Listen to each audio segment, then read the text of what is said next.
Hi, welcome to Toast Time. I'm Cassandra, and this week I'm making Roti Gambang, which this recipe actually hails from the Netherlands.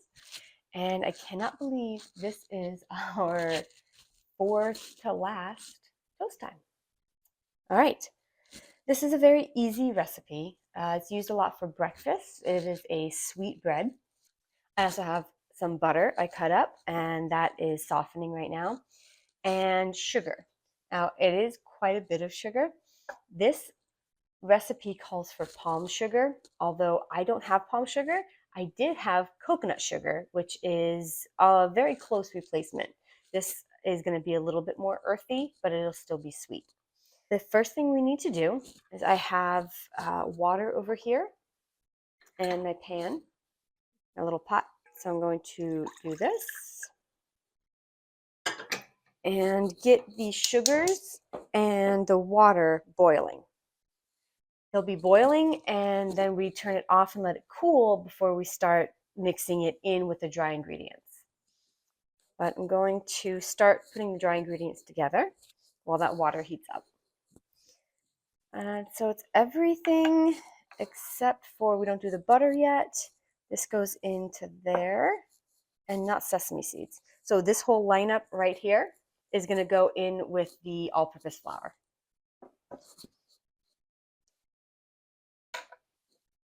There's my salt, cinnamon, dry milk, baking powder, and baking soda. This only has about a 30-minute rest time. It's not yeasted bread.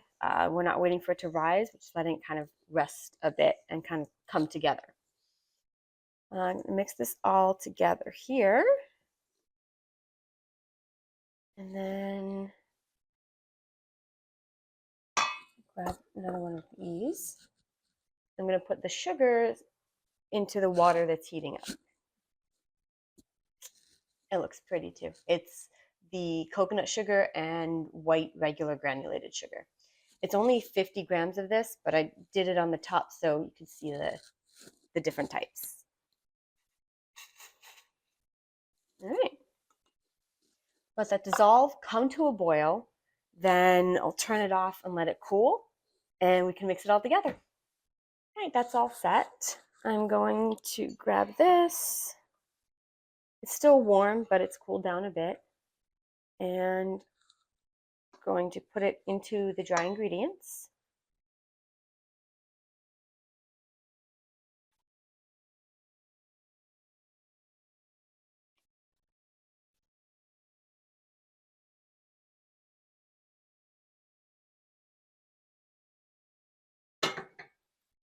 Mix it up a little bit. And then I'll add in the egg.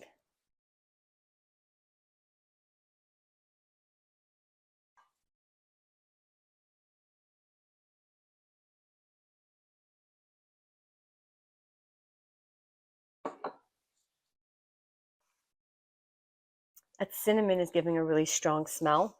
It's nice. I'm not going to mix this thoroughly yet because I want to get the butter incorporated. Let's see. Yeah, it's pretty well softened. I can smush it with my fingers now. Whoops. This is still a little bit warm, so once I put the butter in here, it will mix together pretty easily and incorporate the butter.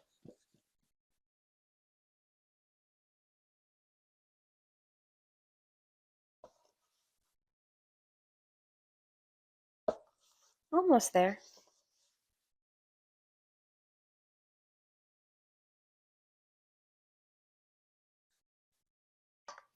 The other nice thing about this dough is there's no kneading. If you're not a fan of that, then it's mixing it up and letting it sit. Here we go. That butter is incorporated and that gives it that nice sheen. And it's time to put a cap on it and let it sit for 30 minutes. That's it. And I will start preheating the oven to 350. This rested for 30 minutes. I tidied up my workspace, got my scale, put a piece of wax paper on it, And we're going to measure these out now. Oven is preheated, ready to go.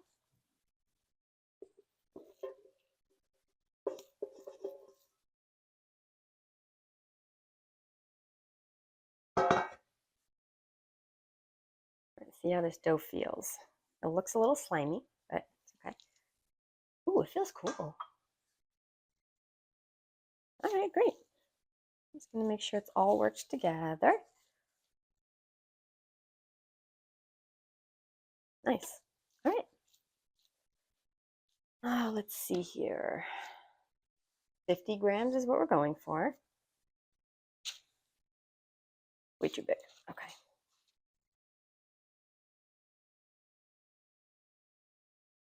Get my baseline here, and then I can hopefully go from there. Okay.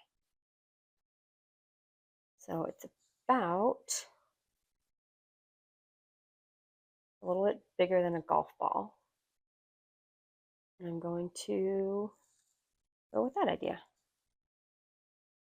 I'm going to fold this because I feel like it's interfering when it's hitting things with my correct measurements. It doesn't have to be exact. It's not going to be right on 50 grams. Just trying to, some of them are 49, some of them are 51. One of them's been 52. It's fine. It's not really going to make a difference. But I also do like to see, because I'm weird like this, I like to see how closely it comes out. They say about 50 grams. Well, sometimes you'll end up with a ball of dough that is 30 grams at the end. And so I just like to see how well it evens out. I'm going to go into shaping for a second. Basically, we're going to take one of these and kind of make it into a ball. Just pull the sides around, kind of create a teardrop shape, and then flatten it out.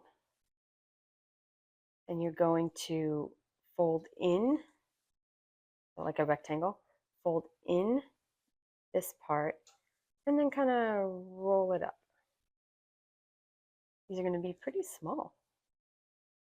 I do not think they rise. There's nothing in it. And it's just going to be the baking soda, baking powder, but it's not going to be super puffy like yeast.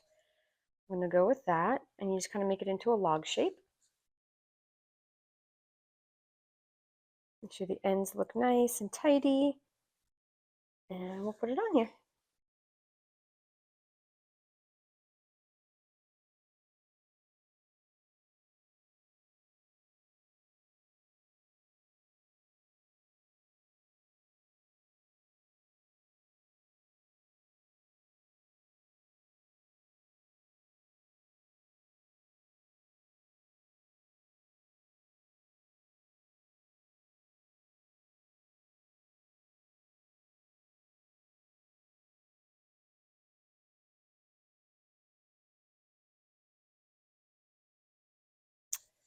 All right, so I'm taking one, putting it on the board, flattening it down, and bringing in two of the sides to meet in the middle. Then I'm going to the short side here. I'm going to roll it up.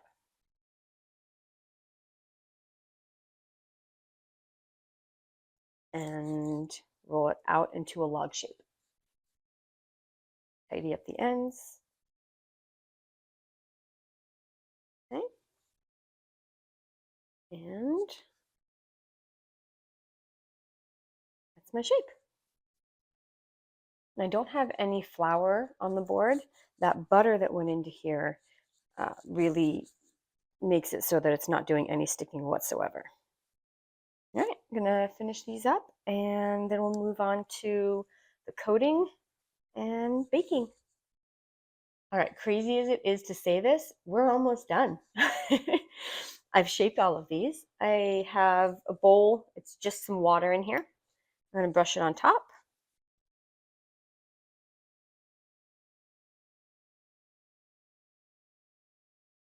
I'm gonna do one column at a time here. And sprinkle some sesame seeds on it.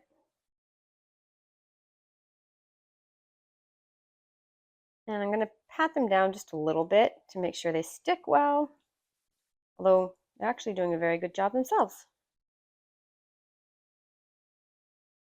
Right.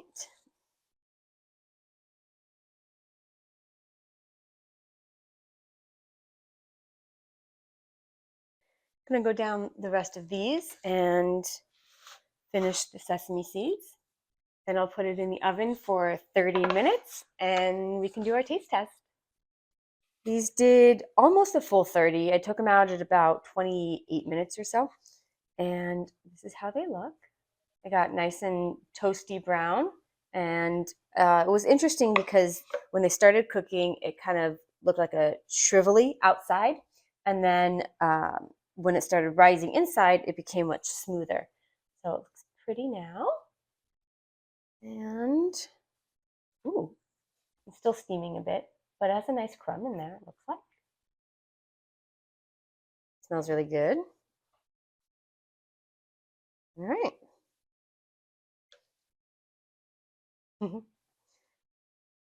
Cheers.